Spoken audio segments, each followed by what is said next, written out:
YouTube. So we're going to start live streaming a little bit before the start time, and we'll go back to the slides in just a second. H.S. Milenkovic, awesome. So excited you're here. So we're going to start live. All right. Actually, let me. Streaming. Okay, so going back to slides, here we go. All right, Nivik. Nivik is, we met through OIC internship conversations earlier this week. Nivik is math-oriented, I think MS certified, bunch of other credentials. Nivik, welcome. Ilea, hello. Awesome. All right. So Tron, you ready? I was born ready. All right, so I'm going to start recording promptly at 3 and kick it over to you. Okay. And if you don't mind, just give me a 5, 4, 3, 2 countdown on that. Okay, great. And participants will be joining all along, right? So that's fine. Yeah, okay.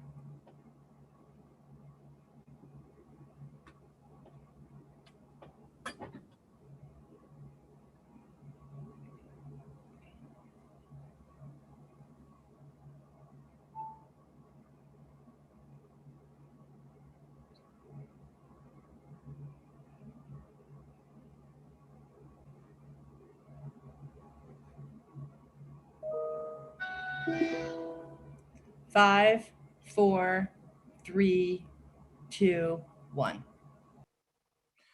All right, welcome everyone. It is 3 o'clock on the dot, and we are thankful and excited about today's town hall. Students, please introduce yourselves. If this is your first time here, well, here's how it works. We give you an opportunity to shout your school, shout out your name, your grade, where you're from, anything else that you want us to know. But let's start with name, grade level, the school that you attend, and even if we have some college students on, let us know which college do you attend. Adults, feel free to do the same. Let us know which company you work for, which school did you graduate from. Let's drop that in the chat right now. I'm sure everybody's used to Zoom, so that should be fairly easy. We'll start our town hall shortly, but by the way, before I go any further, let me give some shout outs of my own on behalf of B2L here. Shout out to our school board member, Sarah Leonardi. Shout out to Flippani CEO, Lynn Coonins, pardon me. Our friends with the Broward Sheriff's Office, our greater partner, Broward School Brace and C-Taste. Osceola, I hear Osceola is in the house. Palm Beach, Orange County, Miami-Dade in the house as well. So we want to give a huge shout out to all of our partners. We're so thankful that you joined us today and that you're involved. Moving right along, B2L is offering $100 prizes for the best video submission summarizing your key takeaways from today's town hall, as well as a few other prizes. We will cover details at the end of the meeting, so stick around. We got to wait till the end. Who am I? My name is Tron Lepet from Broward College, and I am here representing Bridge to Life. In addition to the organizations our amazing speakers come from, we would like to acknowledge our partner, Venture Bites, a community of young investors, entrepreneurs, and innovators with a common goal of helping the South Florida tech, entrepreneurship, and innovation community flourish. Before we start the crypto town hall, I'd like you to meet a very special leader in our community, leading statewide efforts to empower who? None but you, our youth. Charlita Richardson is the executive director of the Florida College Access Network, leading the collaborative movement around the state's Sail to 60 initiative with the goal that 60% of Florida's residents will achieve a high quality degree, certificate, or credential by the age of 25.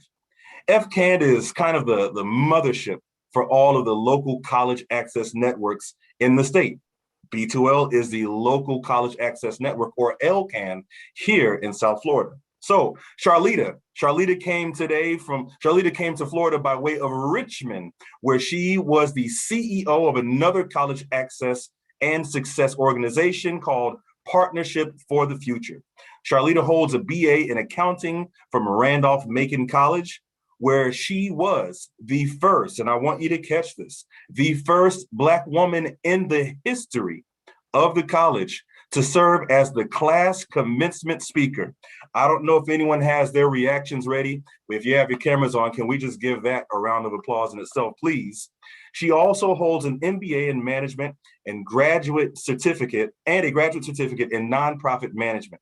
Charlita, we are beyond thankful to have you join us today. What I'd like to do at this time is turn things over to you for some opening remarks. Charlita, are you ready? I am ready. Thank you, Tron. And thank you all for having me here with you all today. I'm excited to share a little bit more about a new campaign that the Florida College Access Network kicked off. And because this is a whole meeting about cryptocurrency, I figured it would be a great time to share about Cash for College. So if we could go to that next slide. And the next one, please.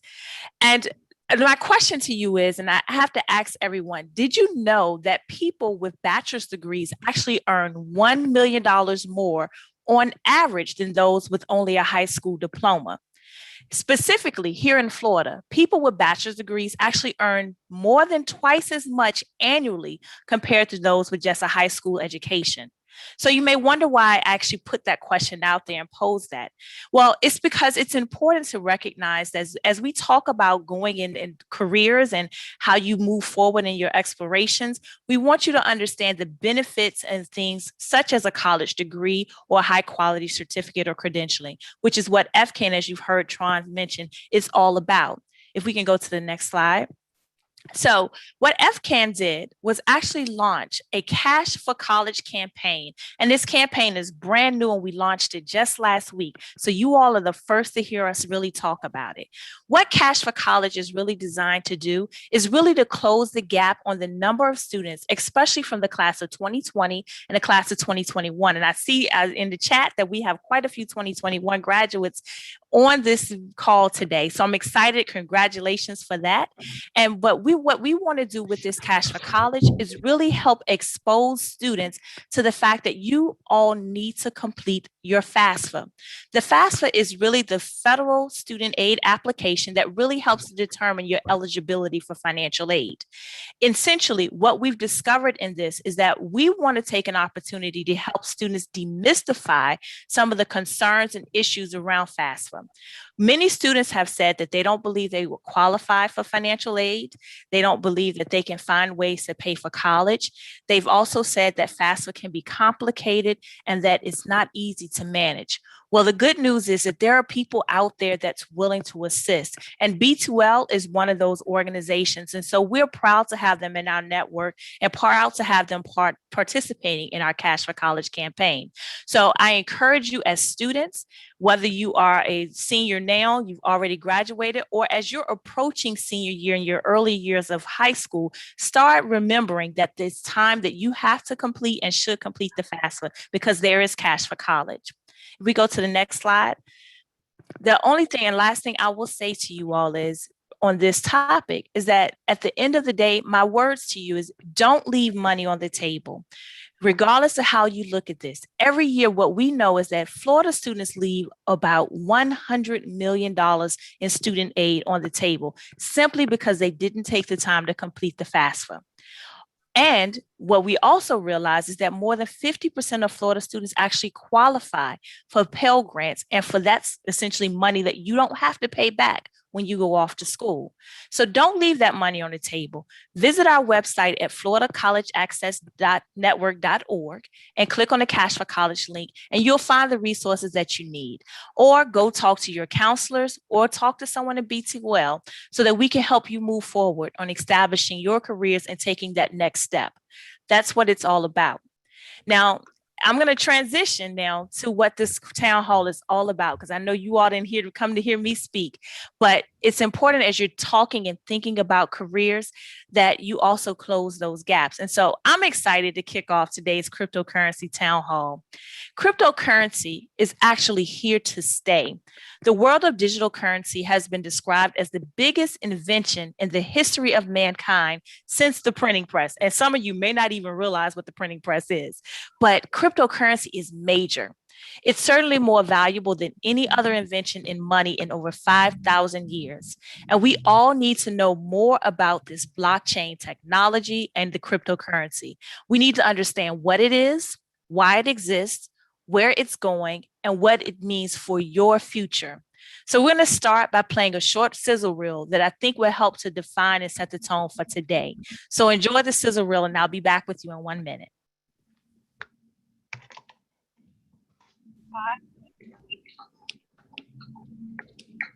Right. Finance. Crypto is financial freedom. The opportunity is universal, more equitable, programmable finance. Crypto enables a more fair, free, accessible, and transparent financial system in a place that's safe and secure. I pay my barber in Bitcoin. I donated using crypto. I had to get gas and I used my Coinbase card to purchase it. I used crypto to buy my first house. Crypto is freedom. Hundreds of millions or billions of people will be able to use these systems. Crypto is the internet of money. Creating more economic freedom in the world is one of the biggest levers we have to improve societies. Crypto is the future of finance. In open source. In accessibility. In math. In blockchain. In Satoshi. In engineers. In decentralization, I trust.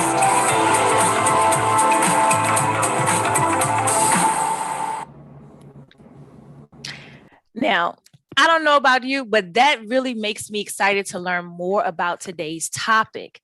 And so we have an amazing lineup of speakers with you today that you can see on the slide. And each of them will be introduced when they speak. But right now I have the pleasure of introducing our keynote speaker, Mr. Marcus Howard. Marcus is a published author, a blockchain enthusiast, an international startup advisor, a pro game developer, a youth educator, and a thought leader who has deep knowledge and passion for all things technology. He's earned his BS in Information Technology from Georgia Southern University and a master's in IT from Southern Polytechnic State University. To quote Marcus, he says, "A blockchain is the greatest invention since the internet. It will fundamentally change how our society works. Blockchain will help people take back control of their data and provides the transparency that can hold governments and large businesses accountable to their customers." Technology's ability to exponentially improve society is what drives Marcus to keep doing what he does. Simply put, it's his why. With his background and his expertise, and let me just add this little caveat, he has over 26,000 followers on LinkedIn. That's a lot of people. And with his rapidly accelerating career growth in the blockchain space, I am excited for all of us to hear from Mr. Howard. So Mr. Howard, we thank you for joining us, and the floor is yours.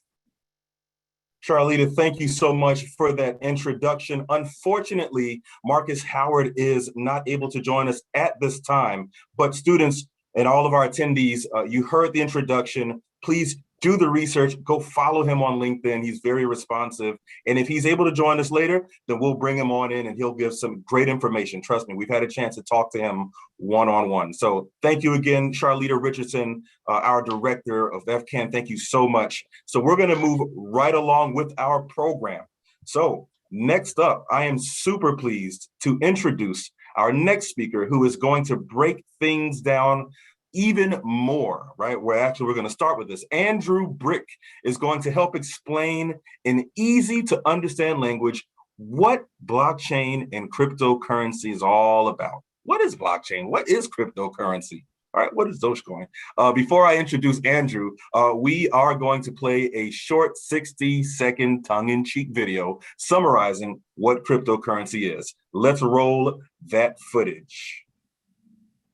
Bitcoin is a type of cryptocurrency, which is digital money that's decentralized, so no person or government controls it. It's the libertarian dream. There are lots of other cryptocurrencies, like Ripple, Ethereum, and Dogecoin, but the most popular is Bitcoin, created by Satoshi Nakamoto. Nobody knows who that actually is. Maybe it's Al Gore? He already invented the internet. Whoever they are, they own almost 1 million Bitcoin. The first Bitcoin purchase happened in 2010, and it was for 2 large pepperoni pizzas for 10,000 Bitcoin, now worth about $75 million. Oops. Bitcoin is a transaction recorded on the blockchain, a digital ledger. The blockchain uses cryptographic functions, aka super complex math, to prevent counterfeiting and security breaches. The blockchain is updated by miners, not miners. Every time there's a transaction, miners race to validate it by solving super complex math with their mining computers. The first miner to solve it adds a transaction to the blockchain, and 12.5 new Bitcoin goes straight into their wallet. So it pays to be the fastest miner, but it doesn't always pay to be the fastest miner. Visualize Bitcoin and anything else with Lucidchart. Awesome video. So now let's talk about Andrew. And let me share this with all of you before I do. We considered a dozen or more possible speakers to present today. All of the speakers here, all of them are truly gifted. They're truly among the best of the best, and they are experts, in my opinion. Andrew Brick is very knowledgeable about the blockchain space, and as you will see shortly, a phenomenal speaker. He co-founded his own blockchain startup called Notoros, and he earned both a bachelor's and master's degree in electrical and computer engineering from Binghamton University. He has been working seriously in blockchain and crypto assets since 2017. I just started in this literally a few months ago, so that gives you an idea. He knows the stuff. We are thrilled, Andrew, to have you with us today. So what I'm going to do now is turn the floor over to you, and students, this is when you want to start writing down notes, taking copious notes, because here's where the information is going to be unlocked. Andrew, the floor is yours. Hey guys, how you doing? Oh, am I muted? Can you hear me? We can hear you. Excellent. All right. How's everybody doing? Very nice to speak with you all. Thanks so much for Bridge to Life for bringing me on here. Really great honor to speak to all of you about blockchain, a topic about which I am very passionate. Actually, when I started in school, I originally went to school for renewable energy. And when I discovered blockchain, it really, I had known about Bitcoin for a long time. And I discovered blockchain, and I realized how broad this technology is and how far it reaches even beyond Bitcoin. And I've pretty much been working in the space ever since. I've worked for startups and enterprise and really companies of all sorts of different sizes working on blockchain. But what is blockchain? Because we talk about it all the time and we're hearing about it more all the time, but it's really kind of a hard to understand concept. It's very nebulous. So I like to use a simple metaphor to help people understand what blockchain is for and the kinds of problems it solves and kind of how it goes about solving those problems. So I want everyone to imagine getting invited to a wedding. And this isn't a normal wedding. This is actually a prehistoric wedding. Well before, marriage licenses or photographs or videotape, none of that stuff. And really, if you look at maybe what an ancient wedding used to look like, it was really just everyone getting invited to witness this couple get married. And the real reason why we used to invite everyone is actually to bear witness, to actually provide proof that they saw the wedding too. In fact, even today, when you get married, there is a line typically on the marriage license for a witness to sign. We still use this process, or you may use like a notary or a lawyer or something like that. But the reason why we invited everyone over to this wedding is because they're all going to witness, Adam and Becca get married. And what's really great is everyone is really seeing the same thing in real time. So the facilitator says, do you take him? Do you take her? And they each say, I do. And that is essentially a transaction of sorts. Really, you could swap out that same concept for Adam pledges to give Becca 10 Bitcoin. Because what's really going on here is an entire audience is witnessing this event in real time. They're all simultaneously seeing exactly the same thing. And what this means is at the reception, no one is pretending that wedding didn't happen. If one guy chirped up and he says that wedding was invalid or that wedding never happened, he really wouldn't have much ground to stand on, because not only did he witness this wedding, but everyone really saw him see it. And there's not really much room for debate. And what's really cool about this is you can kind of take that same audience at the wedding and imagine them as computers spread across the internet, across the world. And that's very similar to what a blockchain is. A blockchain is really a giant network of computers witnessing the same events and sort of reconciling those events with their understanding. It's like, well, I showed up at this wedding and yeah, it kind of went the way I thought it would. And yes, I was there. You know, I remember the wedding. I can validate that the wedding actually happened. We can do the same thing with money. And that's really what Bitcoin is. It's almost as if there's just a bunch of weddings happening all the time across this giant network. And everyone is like, yeah, that's when like Adam sent Becca 10 Bitcoin, or yeah, that's when, you know, Mary sent Luke 10 Bitcoin. And that's really kind of what the network is. It's a giant sort of scrapbook of all these weddings put together, which serves as proof of every single one of them. And yeah, so that was Bitcoin. And then around 2013, 2014, a guy by the name of Vitalik Buterin saw the same idea. And he's like, wow, that's really cool. You have this sort of interlocking, you know, checks and balances of trust and witnessing and proof. But I wonder if we could extend that concept beyond money and really just make it all about any kind of data. And that's why things like Ethereum are not just cryptocurrencies, but they're really whole computers with the power of cryptocurrency baked into them. And this is why cryptocurrency is really pivoting us into a world where money is as open-ended as software, and we can write money as if it were code. And what really does this do for us? Well, it helps us with this witness mechanism. We no longer need single parties to facilitate a relationship. So it means we get to cut out the middleman when it comes to a lot of different things. So right now, you know, you might, if you get, you know, mail from the government, you might have to get it ratified by a notary who will be a third party to prove that it's legitimate. Or you may have to, you know, in the event of someone's will, a lawyer will typically facilitate, you know, all of their stuff being bequeathed to the rest of their family. But these are all really middlemen who are facilitating a process which is trusted. You know, when you go to the store and you put your credit card in the thing, it sends a message to Visa, and Visa really checks in their database, okay, does Andrew have enough money to buy this thing? Yes, he does. Okay, approve the transaction, and then everything is cleared, and that's what allows me to take my goods from the store. But what we can do now is, instead of submitting it to Visa, you can submit it to a blockchain, which is really a shared entity. It's not a singular corporation. It's a public utility of sorts, shared by all the people who are at the wedding by telling their computer to run a program that puts it at the wedding. And thus it's this giant shared network of trust. So we really have a lot of middlemen in society that we can start to make into blockchain programs. Things like Spotify facilitates people listening to music from artists, and Uber facilitates people getting rides from nearby drivers. But these are all processes that we can decentralize, cut out the middleman, and really just make it so that you don't have to pay as much for your music, but at the same time, the artist makes more. Or you don't have to pay as much for a ride, but at the same time, the driver makes more. And this opportunity is really, really big. So right down here, we have an analysis that we did at Notaros, which really is just talking about the blockchain as a service market, which is sort of like AWS for blockchain, or sort of cloud services for blockchain, which right now, you know, last year they spent about $2.2 billion, companies like MasterCard and Disney and Overstock and Facebook. But this industry is growing really, really fast.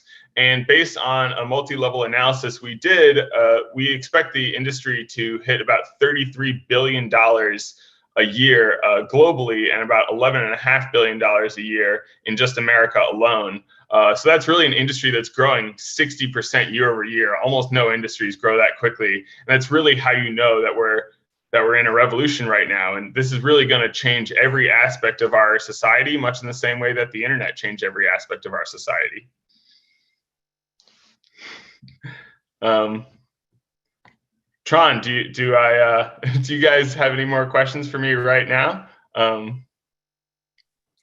Awesome. Thank you so much, Andrew. I think we're good for now, but I tell you what, if you don't mind, I'm going to ask our attendees right now in the chat, if they don't mind dropping some questions in the chat. Whatever questions you have, we'll toss them around. We'll try to get to them as soon as we can, but just put some questions in the chat.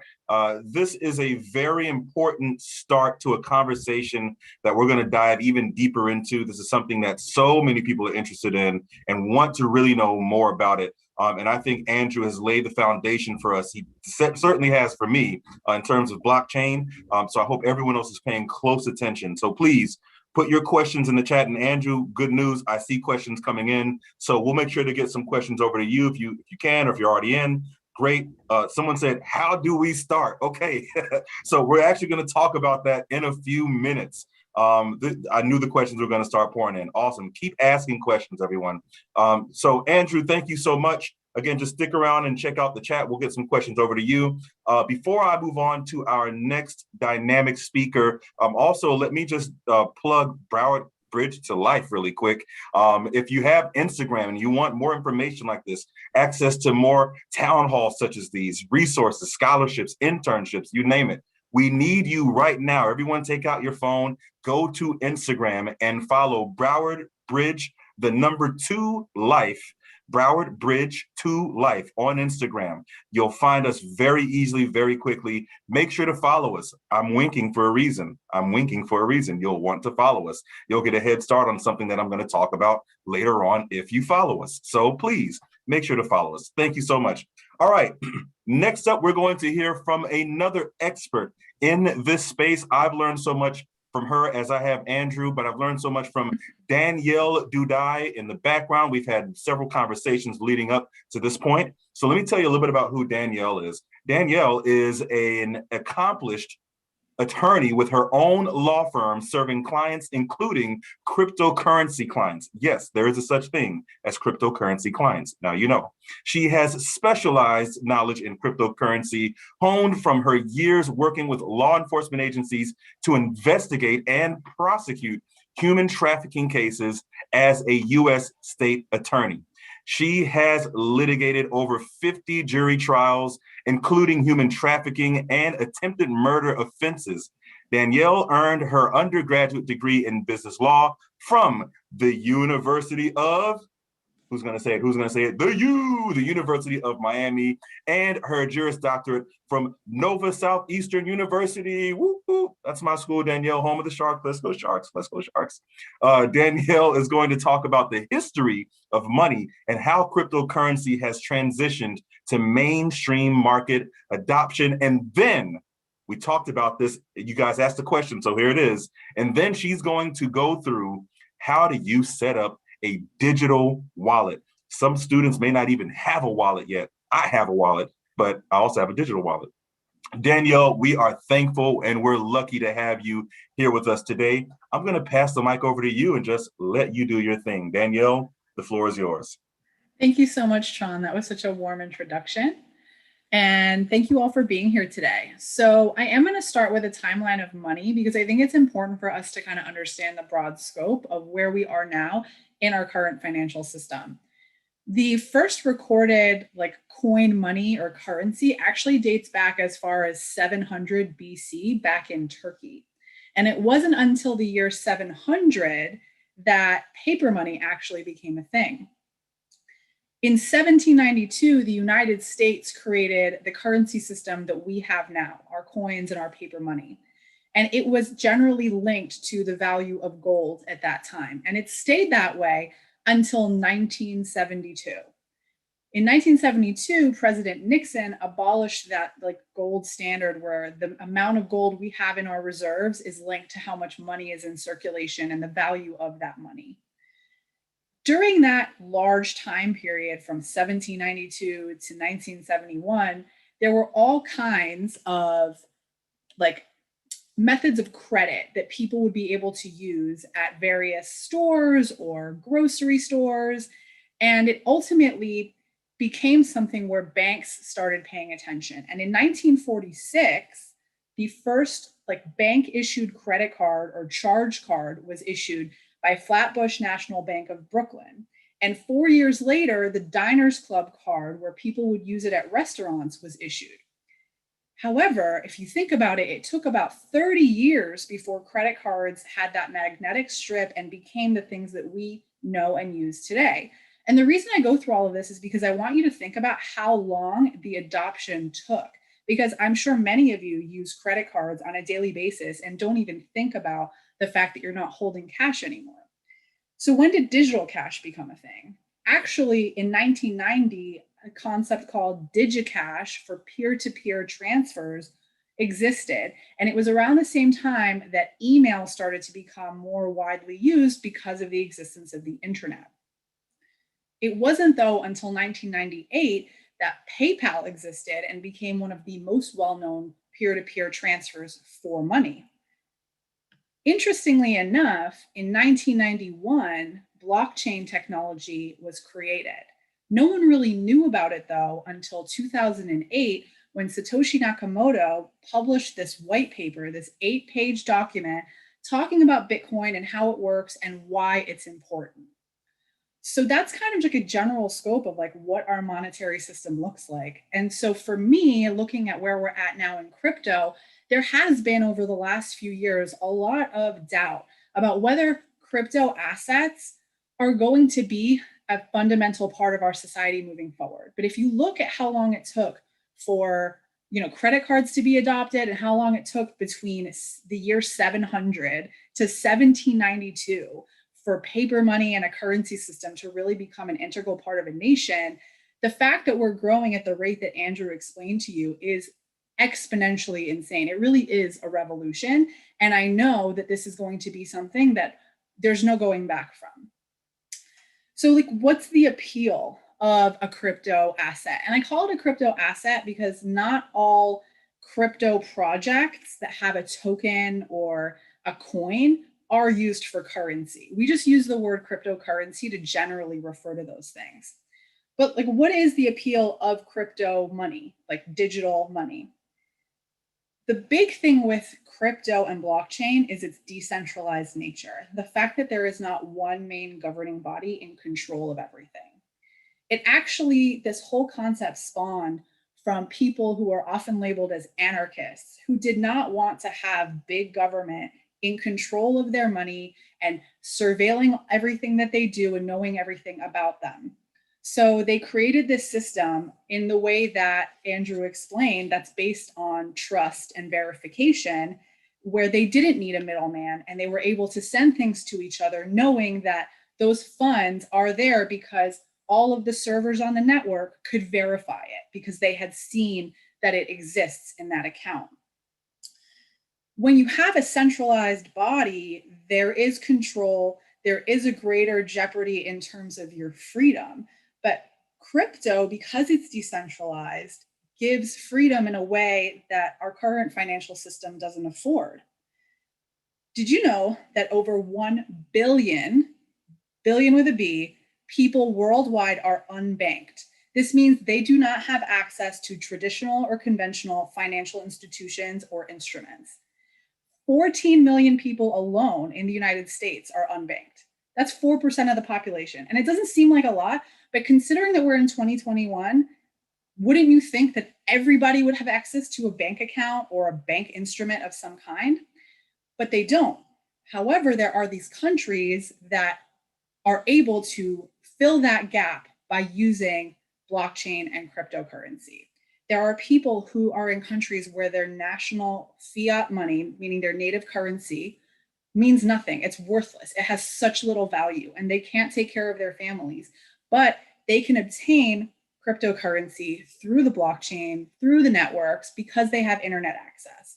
It allows people who are in oppressive countries where maybe women or children are not allowed to work in certain ways or earn their own money and have their own things. They can do these things on the internet, through the internet, and have a way to take care of themselves. So there's such a freedom associated with being disconnected from our traditional financial system. So now, having talked about all that, you want to know, how do you get to be involved? So I'm going to show you just how to do that. Tron, do you know if I'm sharing my screen? Not sharing yet.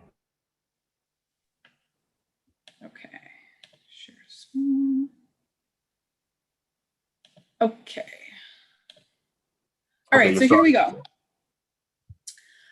Coinbase is one of the most popular exchanges that is around today. I am sure that people have heard good and bad things about Coinbase. I personally think that it's a great place for you to get started. It has a lot of resources. It's very easy to use. And if you forget your account password, they have a whole customer support team that can help you log back in.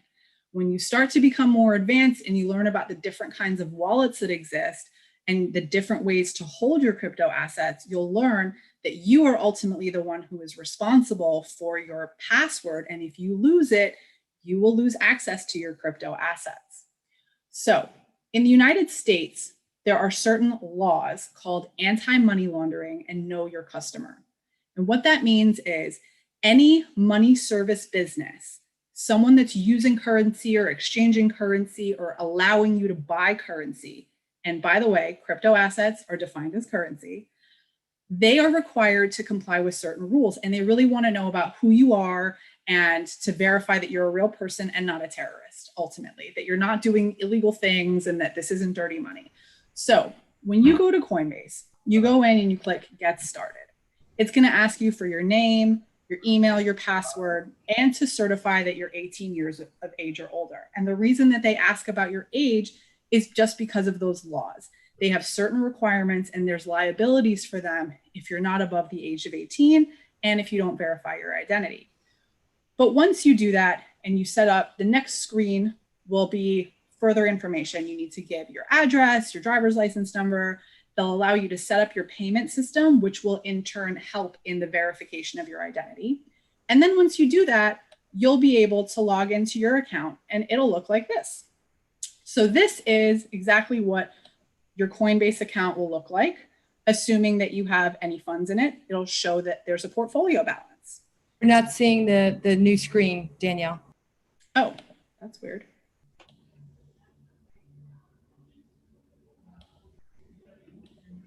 You seeing it now? Yes. Okay, thanks.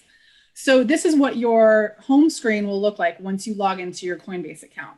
This particular test account has $13.71 in it, so it tells me what the balance is. And it shows me what the general performance is of the funds that were in here. What I like about Coinbase, especially from the perspective of you starting out and getting to learn, there are a lot of ways that Coinbase helps you. First of all, if you go to the For You screen, it'll show you a lot of the new news that's out. It'll also tell you about your opportunities to earn free cryptocurrency. Here, Coinbase Earn allows you to learn about different assets. And when you finish watching the videos, it will pay you. You'll get questions at the end of this. And you see over here, it says, take the quiz. And then once you're done and you complete it successfully, not only have you learned about it, but it also has taught you like a little bit more in depth and giving you the opportunity to actually earn assets. I'm not really sure why we got logged out. So what I'm gonna do is move on to my next thing, which is resources. One of my favorite resources to learn about crypto is CoinMarketCap. A lot of people who have maybe experience in trading stocks or seeing their family on the stock exchange, or if you've ever watched CNBC, you'll see that they have all these resources about the equities and the securities exchange, right? Everything that's traded publicly. There's not really one place like that that's mainstream right now, and CoinMarketCap kind of like fills that void. And what I like about it is you can go in and if you have learned about some new token, right? Like you heard about Chainlink, you type in link, there it is, Chainlink. And I go to this page and it tells me exactly what the price is of the token at that time. It also gives me so many other assets. It shows me here what is the website for this particular company. It shows me what the community is, meaning other people that are also involved in this project. And I have the opportunity to read articles about it on medium.com. I can participate with people involved in it on Twitter, and I can go to their Reddit page. Oftentimes, these projects also have Discords or Telegrams where people are able to communicate not just with each other, fellow supporters of the project, but the actual developers and personnel involved with the project. So one of my favorite places to go is actually to Reddit. Now, by clicking this link, it's going to take me to the thread for Chainlink specifically. And something that you should probably recognize is if you're going to use that page, it's going to mostly be things that are pro the project, right? Like they're not going to allow a ton of bad information or anti-Chainlink posts on the Chainlink page. So I actually really like to also go to the cryptocurrency page here.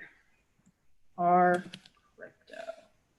So the cryptocurrency is all about this industry as a whole, and it will have tons of information, people talking about what they're seeing, what is new, you know, how maybe you can be involved in a project. And it's a really important thing that when you get involved in this, you are doing your best to be careful, be cautious, and be informed. You can't just wander into a project and think that because it's so hyped, because Elon Musk is a fan of it, that it's going to go through the roof.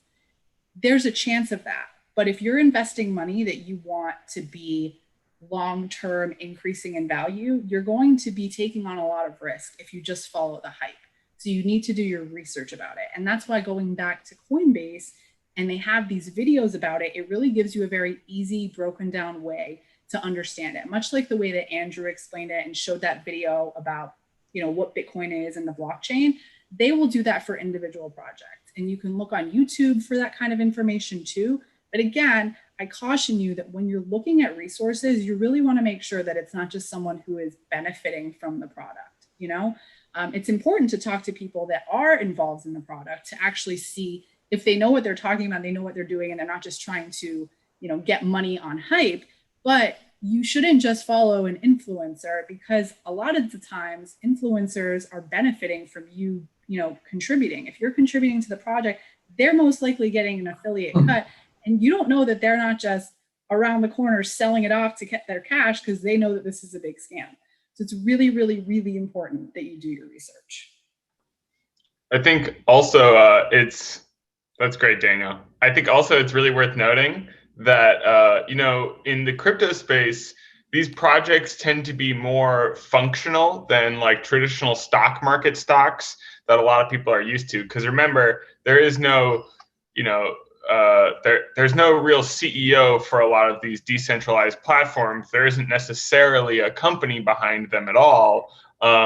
And it's really more about what function does this thing serve, and would it do me well to like have access to this thing? You know, during like the California gold rush, it was really beneficial to have access to, you know, shovels and pickaxes because you could mine gold a lot easier. And there's a lot of different crypto projects that provide you maybe opportunities like that, that you can sort of evaluate on what kinds of functions, what kind of purpose could I fulfill if I had access to this thing. And a lot of times those values those kinds of assets will increase in value or they'll decrease in value based on the demand for actually using that service. So much like I was talking about Spotify and Uber, you know, how much would you pay for just access to one Uber ride if you didn't know when or where you were going to accept it? You know, these are the kinds of considerations to make when you're getting into crypto. I highly recommend going out of your way. A lot of it can be really dense, but just at a minimum, try and get a general understanding of what it is that the token actually does and what kinds of problems these people who are selling the token are trying to solve. Excellent point, Andrew. And on that note, something that neither of us discussed that we talked about discussing was the Brave browser and Brave attention token. So Brave browser is something that both Andrew and I use, and it's a privacy browser. And I'll share my screen briefly so that you can see what it is. So this is the Brave browser. As you can see here, it shows how many trackers and ads have been blocked in the lifetime of me using this product. It also shows the amount of time saved and the bandwidth that I've saved. There is another benefit to using it. If I allow them to send me ads, which usually pop up in the right-hand corner in like a gray little box, I will earn the native token, which is BAT, Brave Attention Token, just for doing that. And so here this month, I've earned 3.953 BAT, which is equivalent to $4.5. So really, I'm someone who uses the internet every day, and I do want privacy because I don't want to have all of these websites tracking my data and cookies and all of that stuff. I'm so anti that. But Brave takes care of me. And then because I let them send me ads, which are usually about crypto, and I'm interested in that anyway, I'm earning money for it. And on average, I earn about $5 a month just for using this browser. So the idea with Brave is it's basically a company that is sort of competing with Google in that they've released this browser kind of similar to Google Chrome or Firefox.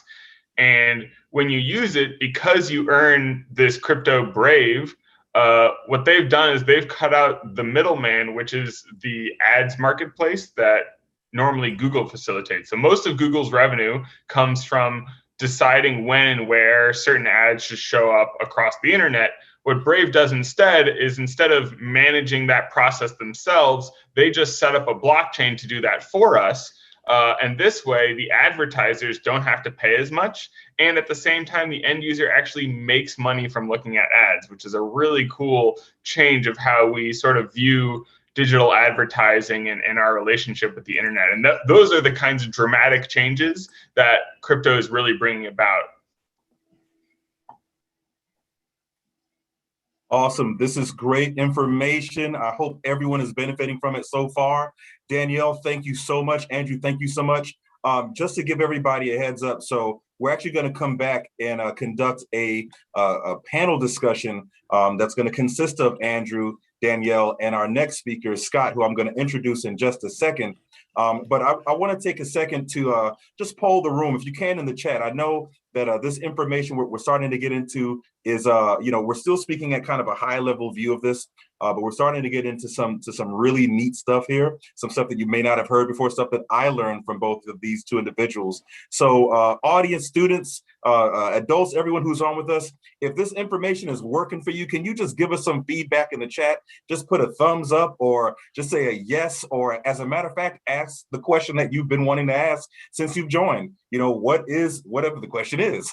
So just drop that in the chat as well. We want to know, we want your feedback. I think this is great information. I know we have several other folks who have been texting me during this town hall, and we definitely want to make sure that we're giving you information that you are looking for. Also, I'll take a minute just to pause and say that this town hall is being recorded. We're going to post this on our YouTube channel. So if you're not following us on YouTube, Bridge to Life, Broward Bridge to Life is just search that in YouTube. You'll find us. You'll find all of our videos, SSN videos there, and of course follow us on Instagram. So it looks like we're getting some questions in the chat, and our team is on it. Thank you so much. But yes, let us know if this is interesting. I see that you guys are sustaining audience, so I guess this stuff is really appealing to you. Thank you so much. We're going to move right along to our next speaker, who is none other than, and Danielle, by the way, thank you so much for giving us a history on money and bringing us into a little bit more about how to set up that digital wallet, Brave.com. We love all of the Brave website, Brave URL, sorry. We love that web browser. And I did not know that the first credit card was created in 1946. Did not know that. For some reason, I was like 1980s. Anyway, our next speaker is Scott Spiegel, the Miami lead for the statewide Florida Blockchain Business Association. Let me repeat that, students. The Miami lead for the statewide Florida Blockchain Business Association. Okay, you may want to look him up on LinkedIn.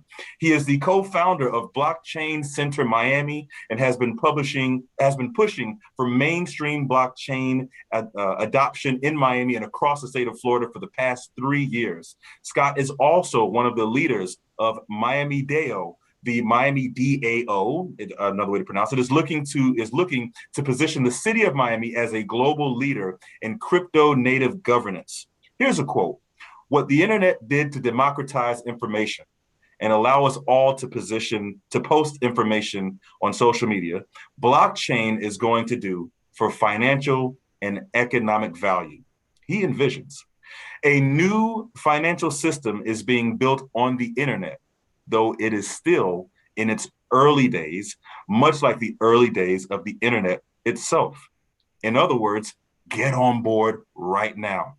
Scott holds a Bachelor of Arts in Political Economy from Tulane University and a Master's in Finance from the University of, let's see, can anyone figure? The University of Miami. He is also a certified full stack web developer through the WinCode Academy. Scott is here to talk about the big picture, how blockchain is being adopted across many industries and what that means for future career opportunities. Scott, thank you for joining us. I see your screen is on, you're unmuted.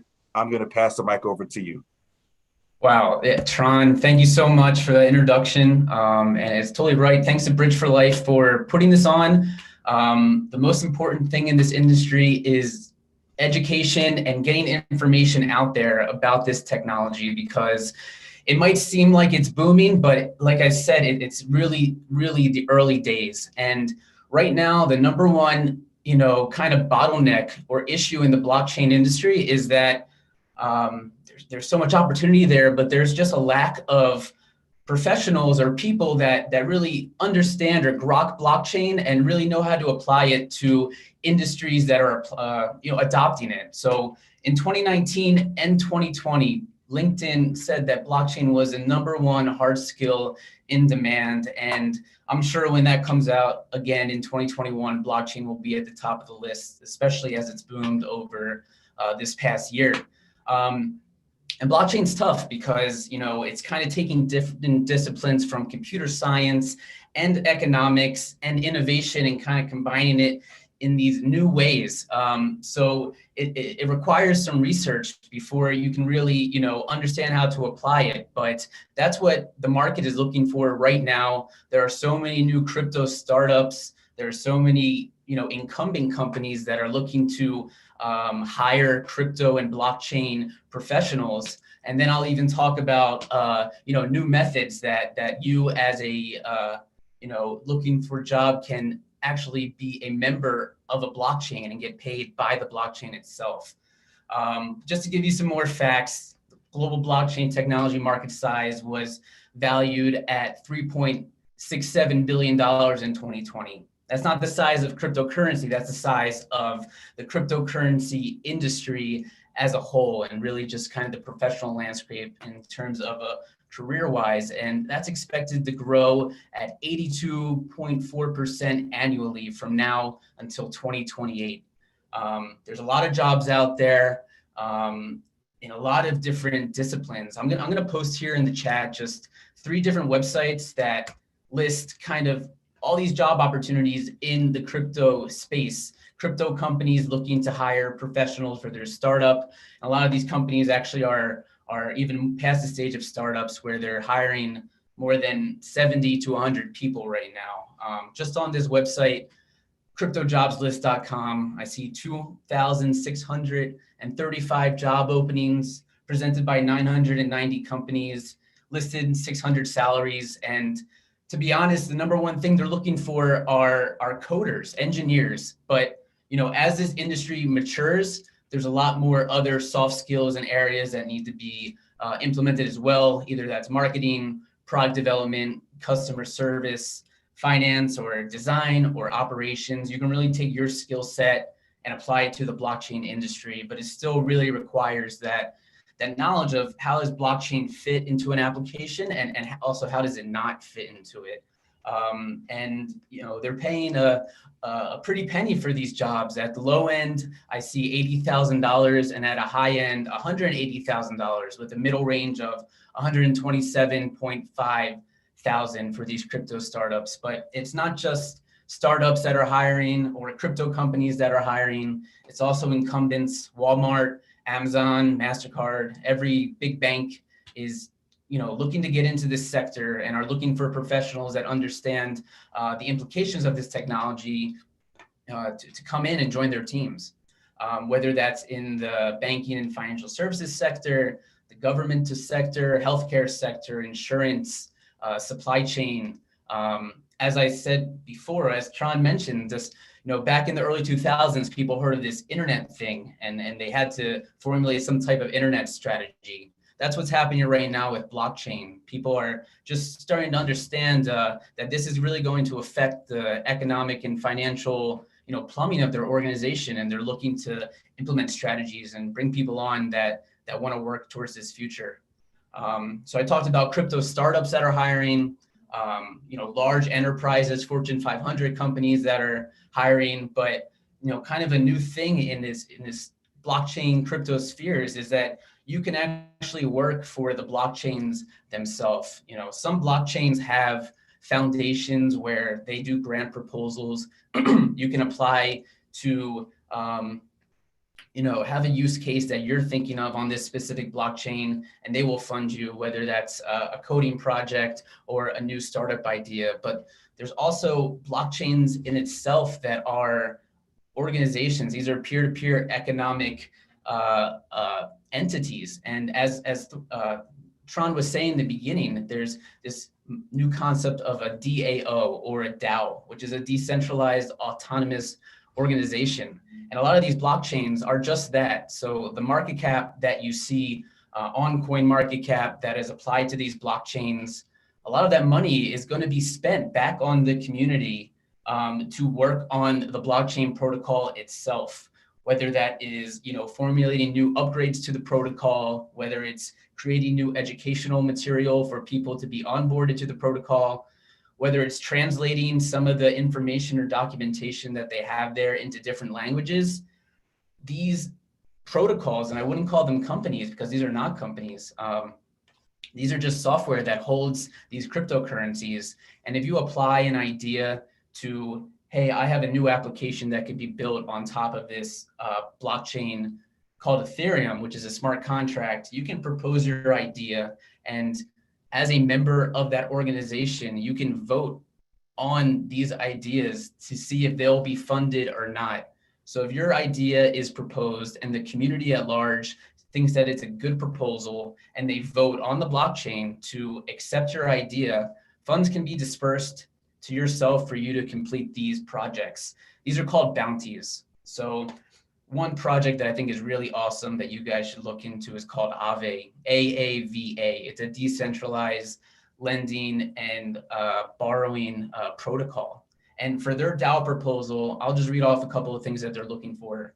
Protocol development, applications and integrations, developer tooling, community, which is marketing and educational. They're looking for committees, subcommittees, and other DAOs that serve the Aave ecosystem. They're looking for code audits, and they're looking for people to host events and hackathons. So if you feel like that's something you can do, you can go over to Aave DAO grant proposal, write a submission, and maybe the community will vote to unlock some of the community funds for you to complete one of those projects.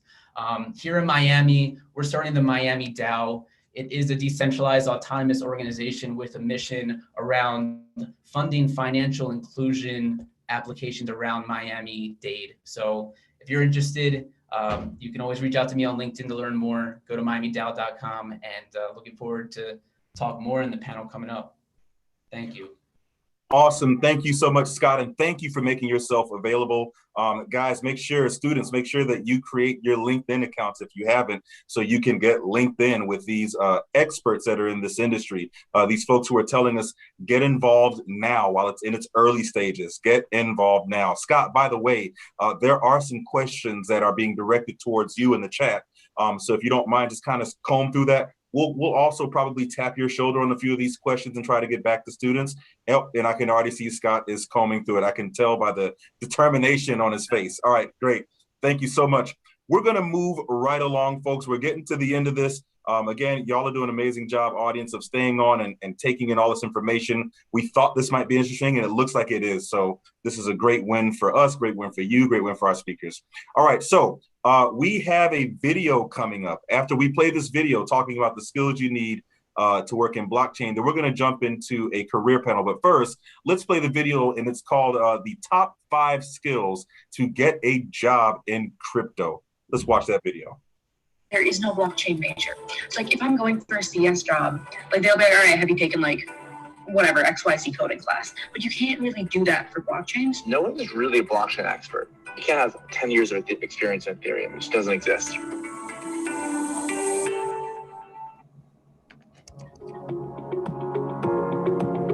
Number one is really having a foundational understanding of the technology. You should understand how Bitcoin works. You should understand why the blockchain works the way it's supposed to. I've certainly seen that be a barrier to entry in terms of hiring. A lot of crypto-oriented companies will ask you those questions in interviews.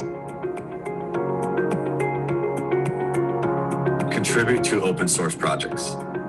Very, very important. If you're coming out of college, obviously you don't have much experience. Anybody can write down like I'm proficient in Solidity or JavaScript, TypeScript. You know, that's just words. Sometimes that's noise for us. The whole blockchain world cares a lot about open source. It's very aligned with the culture. So code for free. You know, work on projects and just get involved in an open thing. If you're a blockchain company marketing to mainstream users, you need to be able to empathize with mainstream users and their general lack of caring about the fact that it uses blockchain. You don't necessarily need to know how to code. I mean, being able to take like really complex concepts and translating them into something that, you know, consumers or other people that necessarily aren't in the space could understand, but you can sort of drive traction behind what you're trying to do. A lot of times people get caught up in the hype, and blockchains are definitely not a perfect solution for every problem. The blockchain is all fun and great, but really ask yourself, does this need blockchain? Ask yourself, why am I doing it with blockchain? Think if like a centralized solution is better, and then who's actually buying it? There's a lot of blockchain societies that start within universities, and right now a lot of them are virtual. So it makes it easier to get involved. Conferences are big. And these are great opportunities, especially being virtual, where you can kind of utilize the platforms that we're going to be on. Some of these like companies or research projects, like they won't post a job thing on LinkedIn. It's really sometimes like your network. You're listening to somebody speak, you know, now you have an idea, okay, that person that's speaking is from company X. I would love to work at company X. I'm going to reach out to him or her after the conference. They'll reach back out more than likely than just doing a cold call, cold email, cold LinkedIn request.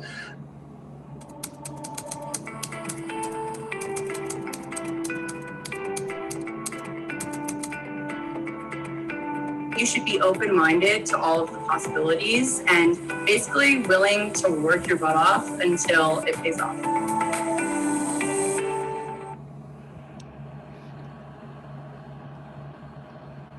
All right, and we are back. Okay, so here's what we're gonna do. We're jumping into a career panel. After that, I'm gonna talk about a giveaway that we mentioned, a few giveaways actually. So to those that are sticking on, staying with us, great job. Make sure to tell your friends, family, neighbors about Bridge to Life, please. So I'm gonna ask now, Scott, Danielle, Andrew, if you don't mind, please turn on your camera and also unmute yourself. We're gonna pose a few very basic questions to each of our speakers here. And then I'm gonna kind of pick on a few of you at a time to answer these questions, 60 seconds or less, because we're just trying to power through this here. So first, we'll start with Danielle. How about that? Danielle, a question for you. What skills and credentials are required, and how can students gain experience in this field? So that's a little bit difficult for me to answer because I don't do the stuff that Andrew does. Like I don't do coding. I am not smart enough for that. I know what my strengths are. I got into the crypto space through my law firm because there's a lot of compliance requirements. Like there's laws on how these things operate, and there's regulations, and there's things that have to be checked. A lot of cryptocurrencies that came out a few years ago were in violation of laws like securities regulations. So what my firm does is we help look at it. So in order to get experience in that area, you would just, go through like the usual process, but start learning about those things as well, and not just sticking to the traditional book curriculum. But what I did was this was an interest to me. So I started reading about it and learning about how it works. Although I don't understand the way Andrew does, I understood that what it does, and that's what we worry about as lawyers, like what is this actually doing and what regulations apply to that action.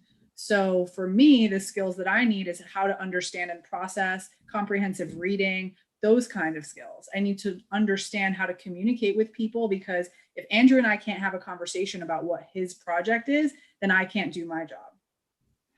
Thank you so much, Danielle. So, you know what, Andrew, I'll toss that question over to you. What skills and credentials are required, and how can students gain experience in this industry? Yeah, that's a great question. And I think there's really a huge breadth of skills that can get you into this industry, because the industry is growing so fast in so many different directions. Certainly software engineering is way up there. If you're into coding, if you're into web development, one of the most popular ways to develop applications for blockchains is to develop in Solidity. Solidity is a certain kind of programming language. And actually, I dropped in the chat, there's a great tutorial called Crypto Zombies, which is great for people who are trying to get into developing blockchain applications. But really, you know, before you dive into any of that stuff, I'd really just recommend reading around and sort of getting an understanding of what the goals of the industry are, because, you know, everything is changing very fast right now. And if you can really understand where we're going with this tech and how to get involved, you'll find yourself, you know, in a company that's growing very fast, I think. Awesome. Thank you so much. And Andrew, if you don't mind dropping that link in the chat one more time, please, and our team will definitely copy it and share it out with everyone. So Scott, I'm gonna jump over to you. What is your advice for students interested in crypto as a career? And you kind of talked about it earlier. So if you could just dive in a little bit more, what's your advice for students interested in crypto as a career? I think it's definitely just, you know, reading around on some of the posts that's been there, you know, for many years, but also join the communities on Discord, on Reddit, on Twitter. And if you find someone that you think, you know, this guy, it seems like is making sense, reach out to them. People in the crypto space are super open. Sometimes it seems very, very competitive out there, but there's, like I said, just such a lack of supply of people and people willing to, you know, go head first into this industry. So just as someone passionate and curious, reach out to a mentor and have them kind of, you know, be your liaison into this space, whether it's coding, legal, or on the business side, there's an opportunity for you. Awesome. If you don't mind, I'd like to throw one more note in here. When I originally got started in this space, I was really coming right out of grad school, and there was no such thing as a blockchain certification. There was no such thing as a blockchain degree. It was all too new for any of that stuff to exist. So one of the ways that I got myself deeper into the industry is I started working for some of the news publications in the space, like CoinDesk and Cointelegraph. These are popular publications. And I really just started writing articles for them and interviewing people in this space. And that was a really great way to get involved without having to necessarily write any code or build any infrastructure. Awesome. Thank you so much, Andrew. Thank you, Scott, for your answer. Here's a question. Danielle, I'm going to come back to you on this one. So we actually talked about this as we were putting this whole shebang together. And it refers to the amount of money that students, youth, those who are getting started, how much money should we put into this? Because I know some people think, well, you need 50,000, you need 10,000, but you don't really need that much, right, Danielle? No. When it comes to investing in crypto, I always tell people you can't invest more than you're willing to lose. And I have always done, before I really got into it, I used what I called brunch money. So if I was going to go out to brunch with my friends on the weekend, if I was going to buy myself a new outfit, that was the money. Instead of doing that, I would allocate towards investing in crypto assets. And I started doing that back in 2016. And for me, it had paid off, but there were plenty of projects that I invested in that were terrible choices in the end because they went to below zero and that money was gone. But I was lucky because I didn't spend $100, $200, $500, $1,000 on those things. I was allocating like $20 or $30 to those projects. So when they went to zero, I didn't lose as much money. And that goes back again to, you should only invest what you're prepared to lose and invest in projects you did the research on. Thank you so much. And any other panelists have anything to add to that? Just want to make sure. Okay. So Scott, really quickly, what drew you to this space? Because you've been in this now for a couple of years. What came to your mind and said, you know what, I need to know more about this. I want to dive into it. I think really it was just kind of studying our financial and economic system, how it worked in the past, has always worked, and then looking at this technology and saying this is a real kind of flip on its head of what the old system was like. Less top down, more peer to peer. I think once this technology really flourishes, it's going to do a lot for kind of people all over the world, just democratizing finance, democratizing economics, and allowing us to flourish. Economics and finance kind of, has been abused over the last centuries. And I think blockchain gives a promise to put the power back to the people. Awesome. Thank you, Scott. Thank you so much. So last question, and we're just going to ask each of you 10 seconds or less. Andrew, I'll start with you. What is the single most important takeaway you want to leave students with today? I said 10 seconds or less, but you get the point. What is the single most important takeaway you want to leave students with today? Yeah, I think the single biggest takeaway would be really to understand that this space is bigger than just currency. Certainly currency is a really big part of it. Finance is a huge part of it. But really, this is a changing of our relationship with technology and, how we regard something as legitimate and something as serious. This technology isn't just a solution for financial problems, but also for problems like deep fakes or even potentially voting. There's really a lot we can do with this to solve a lot of real problems. Thank you. I'll pass that question over to you, Scott. I'll repeat the question. What is the single most important takeaway you want to leave students with today? Yeah, I'll echo Andrew. It's not about, buying early and getting rich and selling out. It's about this technology that's being built with these cryptocurrencies underneath. Currency is the first application, and there's so much more. It's going to underpin our internet in the future. So that should be your first, research. Thank you so much. And of course, Danielle, we'll finish with you. What's the single most takeaway you want students to leave with today? It branches off of what they both said. Currency is only one function of blockchain technology, much like email is only one function of the internet. There's so much more here. So take your time to learn about it. Learn about how this is going to serve the world of decentralized finance, how it's going to serve countries in becoming based around blockchain that protects your data. There are countries already like Estonia that base their entire governance around blockchain technology. So there's so much. Don't be afraid to research. Don't be afraid to ask questions. Thank you so much. Can we give it up for our amazing panelists who joined us today? They're still here throughout the town hall, and we have some more questions in the chat for everyone. So panelists, experts, our brain trust in this industry. If you have the time, if you're available to, we'll try to get some of those questions your way, pick your brain on some of those questions as well. So thank you so much. We're going to move right into the next portion here. And then, like I said, we have an opportunity to talk about a $100 prizes that we're giving away. Then also another giveaway that we're going to give to you guys. So let's move on. Why is May 22nd referred to as Bitcoin Pizza Day? This is MIT professor Gary Gensler, now heading up the SEC in the Biden administration, explaining this. Let's watch this video. Check this out.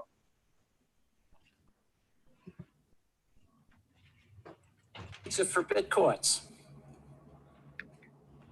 A year and a half after Satoshi Nakamoto laid out blockchain, Bitcoin, somebody sent an email, and you'll get these slides, but this is the real live email. I'll pay you 10,000 Bitcoins for a couple of pizzas. I just want some pizzas. The guy who sent this, he says, I like onions, peppers, sausage, mushrooms. Laszlo. Now catch the date. This is May 18th, and he's offering 10,000 Bitcoins of 2010. But the key line is, what I'm aiming for is getting food delivered in exchange for Bitcoins. Nobody had used Bitcoins as a medium of exchange. 16 months into its existence, nobody had used it to buy something. And Laszlo, is a computer scientist in Florida, was just kind of interested, and he put this out on an email list. 3 days later, he still doesn't have his 2 pizzas. So nobody wants to buy me a pizza. Is the Bitcoin amount I'm offering too low? Another day goes by, he gets his pizzas and he posts pictures. So here's a picture of his child reaching for those Papa John pizzas. Anybody know what those 10,000 Bitcoins were worth back then? Chicago. I know what they're worth now. Anybody want to say back then? What's that? $41. And Laszlo was saying 2 pizzas are probably worth 25 to 30 because there's a whole email thread. He kept saying, why won't anybody get me my pizzas? You can make money on this. Today, or earlier, last night, $66 million. So it's a kind of cute story. And there you have it, folks. We're so glad that you're in this industry and that you're interested, and we're doing all we can to support you. So do you want to learn more? Okay, great. I hope you have your phones out. I hope you're ready to take screenshots of your laptops, computers. But here are some amazing opportunities for each and every one of you. I'm not going to spend that much time on it, but MIT Open Courseware on YouTube, the MIT professor, Gary Gensler, teaches the basics. Make sure to check that out. Also, connect with our speakers today via LinkedIn. Again, we've been pushing that a lot. If you haven't set up a LinkedIn account, it's very simple. Just go to LinkedIn, set up your account. You know what you do in your everyday life, so put that in LinkedIn. The Eat for Life podcast, Dubai Legal Blog, Florida Blockchain Business Association, Notoros. Make sure that you get involved in all of these. Please follow them. We have some, again, experts on with us. And then B2L will share emails that cites Danielle. B2L will share email the sites that Danielle talked about after. So we're going to email that out to you. All the sites that Danielle talked about. Sorry, I kind of wrote something. There we go. All right, so let's wrap up today. Okay, so we have an ebook giveaway. Author Sebastian, the Chosen One Burton, is a professional gamer turned full-time esports consultant with clients all over the world. He has generously offered 5 of his ebooks about what you need to do to pursue a career in esports. This is a timely opportunity because esports is on the rise. There are thousands of opportunities in esports. So you can see the rules on the slides, all right? Can you guys see those rules? I wanna make sure you can see the rules. Let's make sure you can see the rules. Okay, we see the rules, great. Rules to win the book. Follow @Bridge2Life on IG. Remember I told you guys to do that earlier. So make sure to follow us on IG. Like the ebook post and then tag 3 friends. It's that simple. Once you do that, you are now in the runnings to earn one of those books. Those of you familiar with B2L know the drill, so make sure to do that. Please follow Bridge to Life, like the post, tag 3 of your friends. While you're at it, tell us why you want this book. We'll select 5 followers at random to award the book to, all right? So let's move right along to our crypto video competition slide. And this is open to students as well as young adults. So those of you familiar with B2L, here we go. Attend the blockchain and cryptocurrency town hall. Well, check, you've done that. Produce a 60-second video of your key takeaways, just a 60-second video of your key takeaways. Submit the video link to Broward Bridge 2 Life SFL@gmail.com by May 22nd. Remember, that's Bitcoin Pizza Day, for an opportunity to win $100. So take a screenshot of that, take a picture. We can't wait to see your videos. Hint, hint, extra credit if you include your videos, in your videos how today's town hall has informed your plans for your future. Again, you can get extra credit if you include in your videos how today's town hall has informed your plans for your future. And we will have the town hall recording on our YouTube channel if you want to incorporate video snippets in your video. So follow us on YouTube as well. All right, it's time to take a survey and potentially win 20 bucks. Take our survey and have the chance of winning a $20 gift card. Take a photo of the QR code and grab the link from the chat. That's all you need to do in order to take that survey.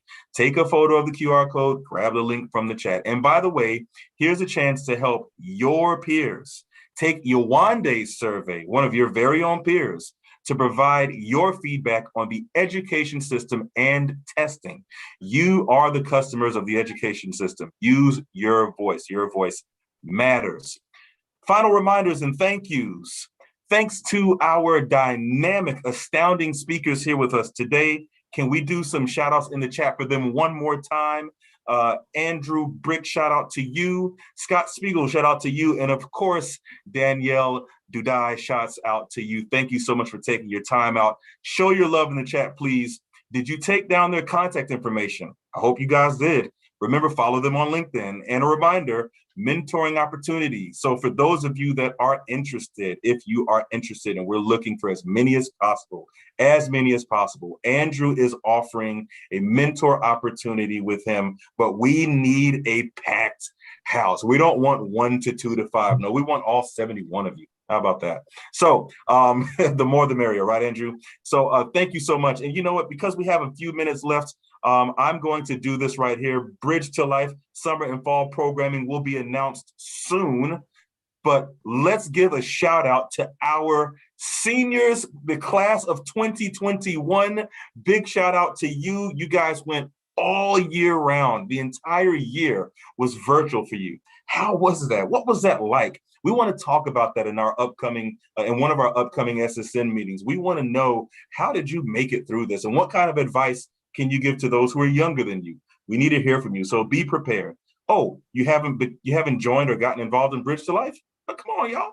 BrowardBridge2Life.com. I'm going to ask that one of our team members drop that in the chat. If you haven't signed up for our SSN meetings, our racial equity, social justice meetings, again, go to BrowardBridge2Life.com, BrowardBridge2Life.com, and click Get Involved. We need to see you sign up. We want to see you sign up. We give away so many monetary incentives, internships. We talk about careers, college readiness presentations, you name it, we're here for you. Thank you very much. Stay connected. We will be sending out resources and details from today, including the meeting recording soon.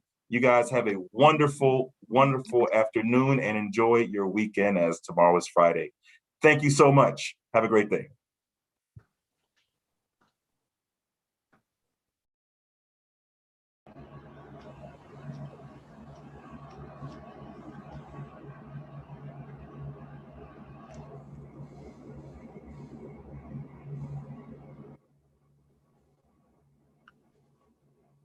If the panelists wouldn't mind staying on, we can do a quick debrief.